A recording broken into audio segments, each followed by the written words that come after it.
Alright, and welcome to Solving Square Roots. Now in this one, this is actually the complete inverse of solving quadratics in vertex form. So let's go ahead and let's kind of take a look at our Pemdas. So we know that we want to solve this using Pemdas, and let's see what things we see. I see here we have multiplication. I see here we have addition. It might not look like it to you, but anytime we have anything inside a square root, that right there is a parentheses. And even more strangely, a square root is actually an exponent. In fact, the square root of x can actually be written as x to the power of 1/2, if that helps you understand why it's a part of the exponent. Now, as we go through this, working from the bottom to the top, we will first get rid of the addition. So what's the opposite of plus 2? Well, minus 2. And so we can go ahead and say this. We have 5 square roots of x plus 3. That zeroes out, equal 2. And here, 8 minus 2 is, of course, 6. Alright, let's go ahead and move on up. The very next thing we want to get rid of is our multiplication. Remember, we will get rid of our multiplication by dividing. So we'll divide both sides by 5. And that cancels out. And we now have the square root of x plus 3 is equal to 6 over 5. Now from here, we are going to go ahead and continue on up, and the next thing we get rid of is our exponent. Now let's kind of bring it back over to here. What I always tell y'all is the opposite of a square root is a square, and that's true, and that's the easy way to think about it. However, why is that true? Well, you can see here, to get rid of this 1/2, you would want to multiply by its reciprocal, 2 over 1, or really 2 over 1 is just 2. And in fact, that's what gets rid of the square root. So we'll put this whole thing in parentheses, we'll raise it to the power of 2, and what we do to the left, we must do to the right. Now that cancels and that cancels, and we now have this, x plus 3 is equal to.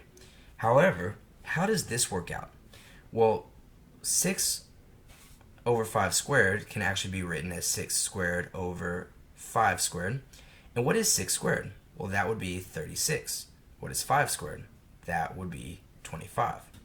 Notice that when you're getting rid of a square root, when you're squaring something, there's no plus or minus, there's just that singular term. And to finish this off, we'll subtract both sides by 3. Now here we have a little bit of fraction work to do. So let me go ahead and pause this and kind of clean it up for y'all.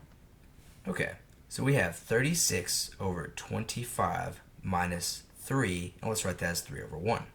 Now I want to get a common denominator, so I will multiply this 1 by 25. Remember, what I multiply the bottom by, I have to multiply the top by as well.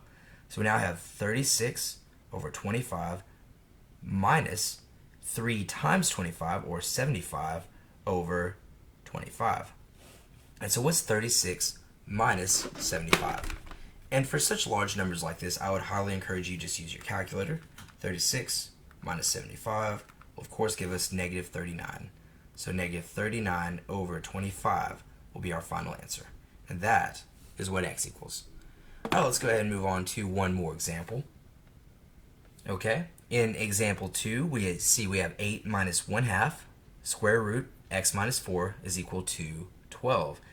Now here, even though it's written a little bit differently, we know that we'll still use our reverse Pemdas to help us solve this out, working our way from the bottom up. And let's see, since this 8 is a positive and it's all by itself, it's really and truly like addition. I know that looks strange because y'all just see 8 minus 1/2 and the rest. You might think that's the subtraction. However, this negative 1/2 is actually right beside the square root. That is actually our multiplication. And then we see the square root is our exponent, and inside the square root, remember that inside counts as the parentheses. So working our way from the bottom up, the first thing we get rid of is the addition. Now notice we get rid of the addition by doing the opposite, by subtracting. That goes away, and we have negative 1/2 square roots of x minus 4 is equal to 12 minus 8, which is 4. Okay. Now here is one of the more trickier parts of this. So as I go on up, I know I now get rid of my multiplication. However, we never want to divide by a fraction. How do we get rid of a fraction? Well, the trick is to multiply by its reciprocal, which we kind of just discussed a few seconds ago. So we multiply by its reciprocal, and that goes away. So we now have the square root of x minus 4 equals, and notice that over here, well, negative 2 over 1 is really just the same as negative 2. So we really have 4 times negative 2, which will be negative 8. Okay, from here, as I continue on up, I now get rid of my exponent. We know that to get rid of a square root, we have to square both sides. Of course, those cancel. And we're now with x minus 4 is equal to, and we know that negative 8 squared is positive 64. Guys, if you just type in negative 8 squared into your calculator, it will say equals negative 64. That is wrong. You have to write in parentheses negative 8 close parentheses squared, and then the calculator will give you the correct answer. Now from here, to finish off this problem, we go on up to our parentheses or our leftovers, and we'll simply just add 4 to both sides. So we can say x is equal to 68. Alright, I hope these two examples help, and I'll see y'all in our next video.